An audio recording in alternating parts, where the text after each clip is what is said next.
world's changing. And you are right in the center of it. I don't know what's ahead, but all bets are off.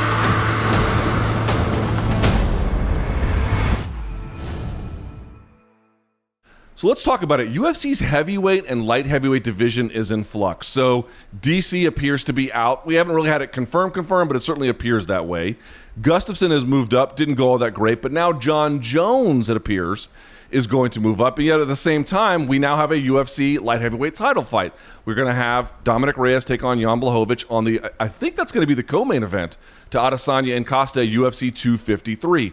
So here's the question, BC. In 6 months, how have these two divisions reordered themselves?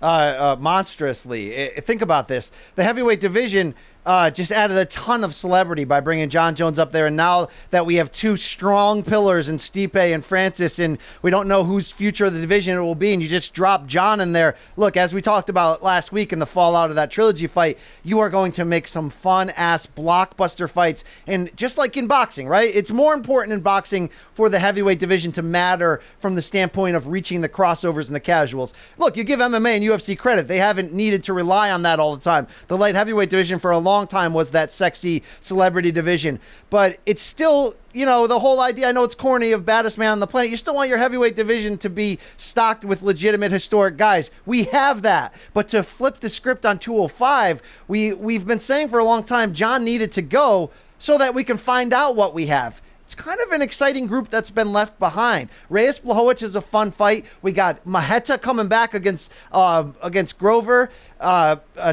Glover. Good God, Grover. Glover Teixeira. And oh, by the way, Rumble Johnson just announced that he's going to enter the USADA pool, and he has chosen 205 over heavyweight as his, first comeback division.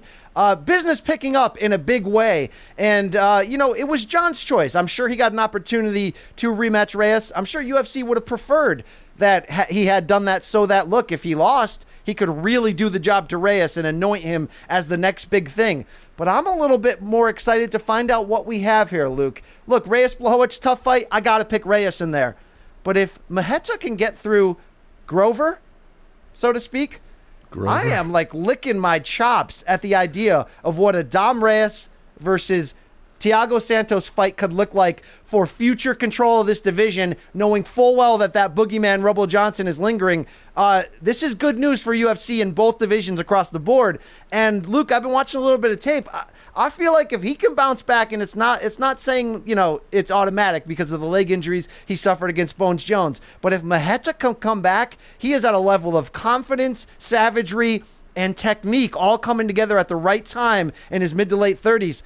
Dude, he might be the last man standing, and you can't tell me deep in your heart. I know you love some Dom Reyes, but that guy takes souls. That's his attempt. I went back and watched that Jones fight, man. That's some courageous shit in there. I mean, this guy's for real. This ain't an empty cupboard at 205. It's going to get fun.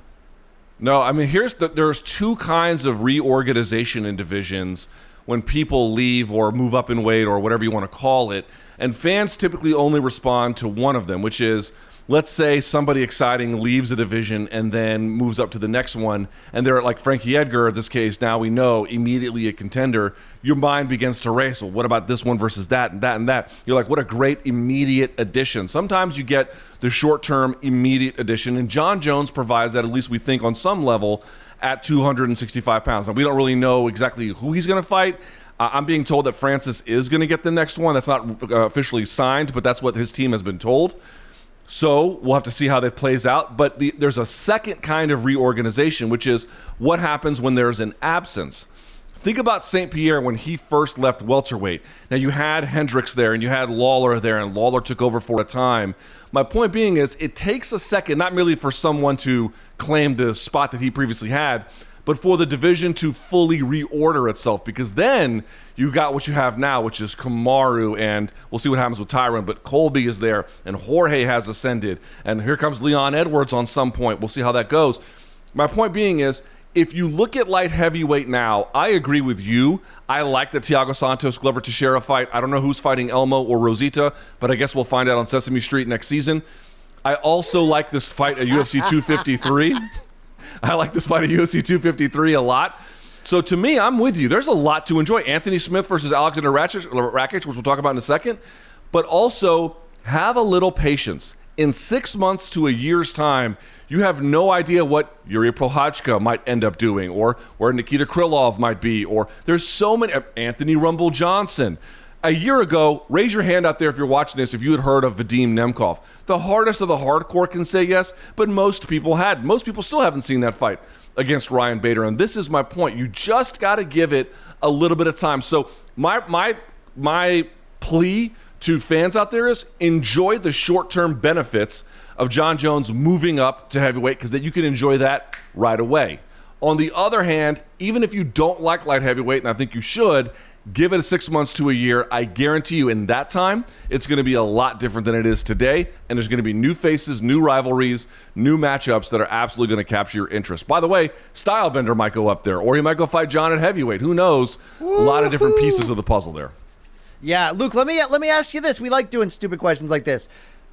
Who are the betting? Who do you think the betting odds should be leaning towards in both divisions to be the last man standing in a year? When all these, I don't know, 6 months to a year and a half, whatever.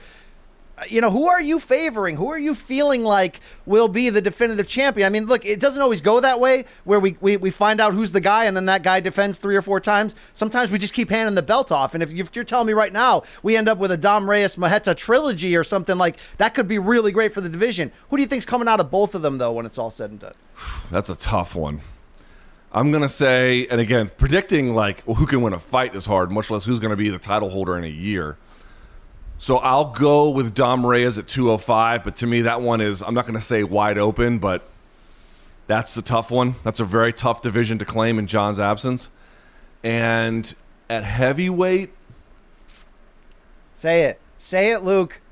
Big Francis. Say it. Big Francis. I'm going to go Big wow. Francis. That's a leap of faith. Okay. I am making a judgment there based on information we don't have.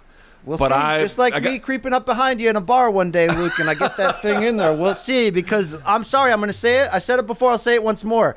I'm favoring Jon Jones against every single heavyweight until I see differently. I think it's his. It's going to be fun to watch because I think it's his time.